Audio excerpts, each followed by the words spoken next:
Valar Morghulis, mis descendientes valirios. Hoy hablaremos de cómo era Valiria antes y después de la maldición. Así que sin más preámbulo, comencemos.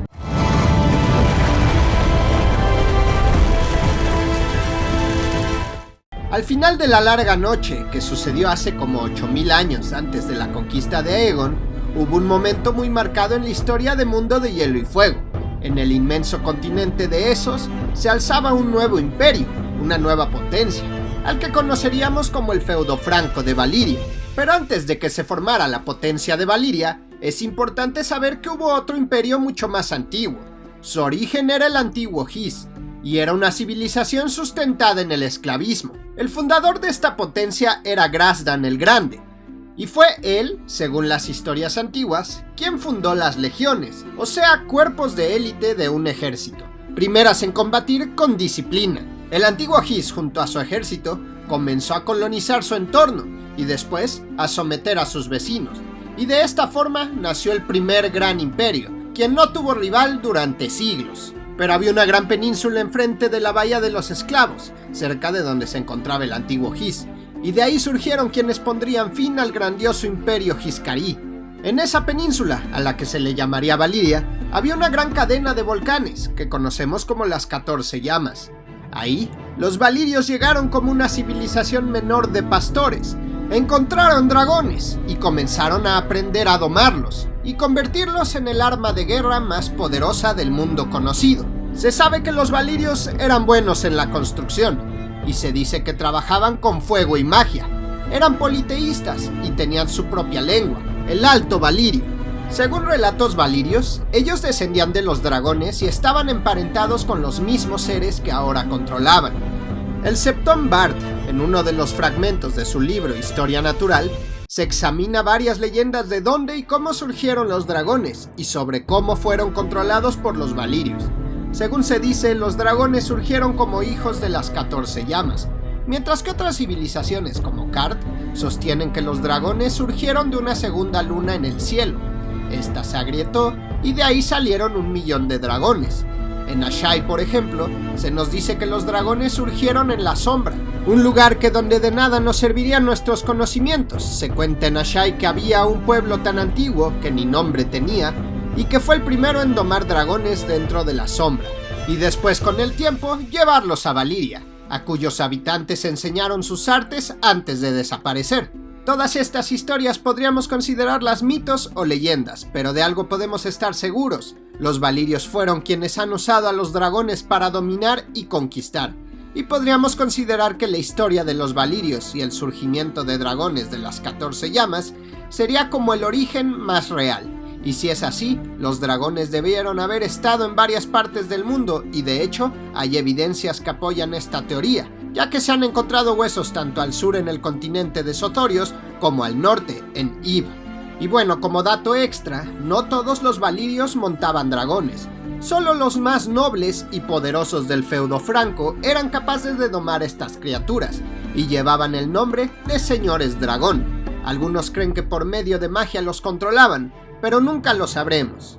En fin, volviendo al tema de los valirios, se sabe que estos son hermosos, con pelo color plata y oro, y de ojos de un tono violeta, los cuales nadie más tiene, y por esto y más se han creído superiores al resto de los hombres.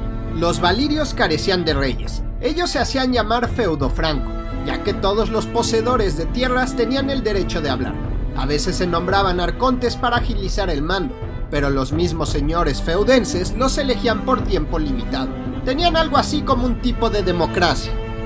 Cuando ya comenzó a crecer el feudo franco de Valiria, hubo 5 grandes guerras contra el antiguo Hys, y fueron los valirios quienes tomaron la decisión de que no hubiera una sexta. Los valirios arrasaron los muros del antiguo Hys, los cuales habían sido levantados desde hace muchos años. Las colosales pirámides fueron dañadas, y las viviendas fueron destruidas por el arma más mortífera que se conociera: los dragones y su potente fuego dragón. En los campos se echó sal, cal y calaveras. Se ejecutó a muchos de los Hiscarios, mientras otros fueron convertidos en esclavos y sufrían por el duro servicio de sus conquistadores. Y de esta forma fue como los Hiscarios formaron parte del nuevo imperio valirio, y con el tiempo hasta llegaron a olvidar su lengua natal, siendo sustituido por el Alto Valirio. Así mueren los imperios y así nacen otros nuevos. Poco es lo que quedó del antiguo Gran Imperio. Y bueno, los valirios no solo acabaron con el antiguo His, sino que también aprendieron algunas costumbres como la esclavitud y la conquista. Mientras tanto, en Valiria, las 14 llamas eran ricas en minerales y los nuevos conquistadores lo sabían. Ellos deseaban tanto esos minerales y conforme crecía el feudo franco también aumentaba la necesidad de estos. Esto llevó a la conquista de nuevos lugares con fin de tener más esclavos y poder usarlos para extraer los minerales de las minas de las 14 llamas. Los valirios, conforme pasaba el tiempo, comenzaban a expandirse en todas las direcciones. Hubo muchos quienes prefirieron huir, algunos lo lograron, otros no tuvieron tanta suerte. En las costas de Essos, al oeste, los valirios levantaron unas ciudades, que ahora conocemos como las ciudades libres, de las cuales hablaremos en un próximo video. Pero en resumen, en estas famosas ciudades la presencia de la sangre valiria corría, gracias a los inmigrantes del feudo o del matrimonio político cuya finalidad era ligarlas a Valiria.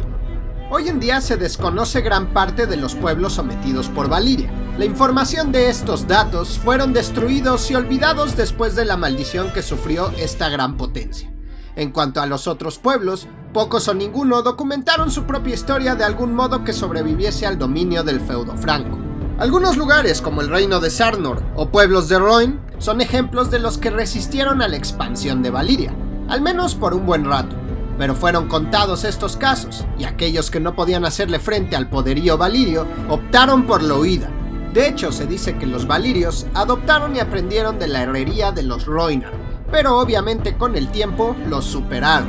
Entre los que sí lograron escapar, de ejemplo tenemos a un grupo de personas que eran rubios, grandes y valientes, y llevaron consigo una religión, una de las más conocidas en Poniente, la fe de los 7. Estos son conocidos como los Sándalos, y serían de los principales grupos étnicos en el continente del oeste. Y en cuanto a Roin, los valirios, para cuando ya habían concluido las guerras con los Giscarios, empezaron a tener más poder y comenzaron a centrar un poco más de su atención en el oeste de Essos. Y fue aquí donde se toparon con los Rhoynar, provocándose un gran conflicto entre estos y el feudo franco de Valiria. Valiria era imparable, no hay duda, pero los Rhoynar, guiados por Garin el Grande, dieron batalla. Lamentablemente llevó a su ejército a morir, pero sabemos que Valiria aceptó que los Rhoynar fueron la única amenaza verdaderamente temida. Más tarde, los Rhoynar, a pesar de haber resistido tanto tiempo una conquista, prefirieron huir. Una princesa llamada Nymeria convenció a muchos de dirigirse al otro lado del mar Angosto, hacia Poniente, siendo los Rhoynar otro principal grupo étnico de este continente. Y bueno, ya destruidos los Rhoynar, Valiria se haría con el dominio absoluto de la mitad occidental de Essos, desde el mar Angosto hasta la bahía de los Esclavos, y desde el mar del Verano hasta el de los Escalofríos. Al feudo franco de Valiria llegaban esclavos todo el tiempo, a los cuales enviaban a trabajar a las minas de las 14 llamas, esto para que extrajesen el oro, plata y otros minerales de valor.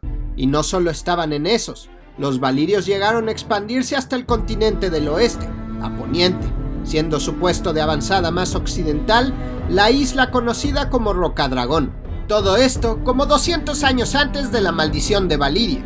Valiria destacaba completamente de todas las civilizaciones que hubo y que hay actualmente. Eran mucho más avanzados en todo. El comercio también era importante. Por ejemplo, el acero valirio comenzaba a conocerse en todo el mundo. Incluso los reyes de Poniente lo codiciaban. Los valirios vivían bien, rodeados de poder, riquezas y una gran vida.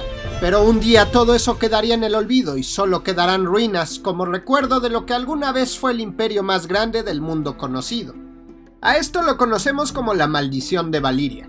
Y aún no se sabe con exactitud cuál fue su causa. Pudo haber sido un cataclismo natural, en donde los volcanes que los rodeaban hicieron erupción al mismo tiempo y destruyeron todo y a todos. Algunos septones, seguidores de la fe de los 7, aseguran que se lo merecían y que fue un castigo por su promiscua fe en más de 100 dioses, y que esa avaricia y codicia hicieron que escarbaran de más y brotaron los fuegos de los 7 infiernos. Algunos maestres aseguran que Valiria fue destruida por la propia magia que se cree que se usaba, con lo cual controlaban las 14 llamas, y que no solo la esclavitud, las conquistas y los recursos de las minas los hicieron grandes, sino que también el uso de conjuros y que estos fallaron y provocaron una catástrofe. Hay otros que sostienen que fue una maldición que les arrojó el líder Rhoynar Garin el Grande, cuando le pidió a su deidad que los vengara.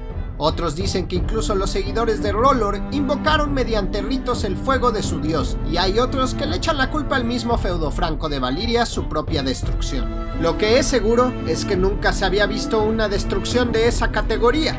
El antiguo y poderoso feudo franco, donde había poder, había dragones, hechiceros de incomparable maestría, fue hecho pedazos en cuestión de horas. Todo Valyria explotó y llenó el aire de ceniza, humo y fuego, tan caliente que incluso los dragones fueron consumidos. La tierra se abrió, se tragó palacios, templos y ciudades enteras. Las aguas hervían o se volvían ácido. Las montañas estallaron y se formaron nubes rojas de las cuales llovió vidriagón y sangre negra. Al norte, la península se fragmentó y partes fueron engullidas por un mar embravecido. Olas gigantes destruyeron ciudades y surgieron varias y pequeñas islas. Gracias a esto se creó el famoso Mar Humeante. La más orgullosa civilización desapareció de un momento a otro. La mayoría de los valirios habían muerto. Algunos sobrevivieron, pero estos murieron poco después. Unos murieron por las turbulencias políticas después de la caída de Valyria, las cuales surgieron inmediatamente y tanto los señores dragón como sus dragones perecieron a manos de los habitantes de algunas ciudades libres. También se sabe de un señor dragón llamado Aurion que se autoproclamó emperador de Valyria. Reunió a su dragón y a un ejército y tuvo la intención de restablecer el feudo franco de Valyria.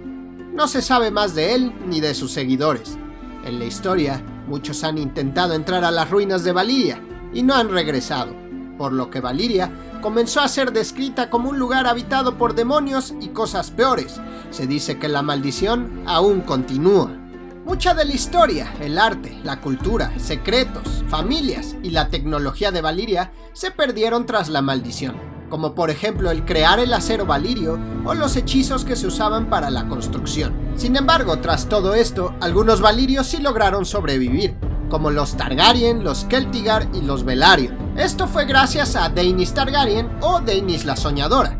Los Targaryen pudieron escapar, ya que ella profetizó la maldición 2 años antes de que pasara, por lo que Aenar, su padre, decidió vender sus tierras y se trasladó con su familia, esclavos y 5 dragones a Rocadragón. De hecho, uno de estos dragones era Valerion. Algunos aliados como los Velaryon y Celtigar decidieron irse con ellos a Poniente. Aquí los Velaryon se jactan en decir que ellos llegaron antes que los Targaryen, según sus historias familiares, así que no sabemos bien si ellos dicen la verdad o llegaron a Poniente junto con los Targaryen. Aún así, en Valyria vieron esto como una señal de debilidad, pero creo que los valirios que ahora vivían en Poniente lo vieron más bien como una señal de suerte. Y hasta aquí es la historia del antes y después de Valyria. Espero les haya gustado y nos vemos en el próximo video. Valar Dohaeris.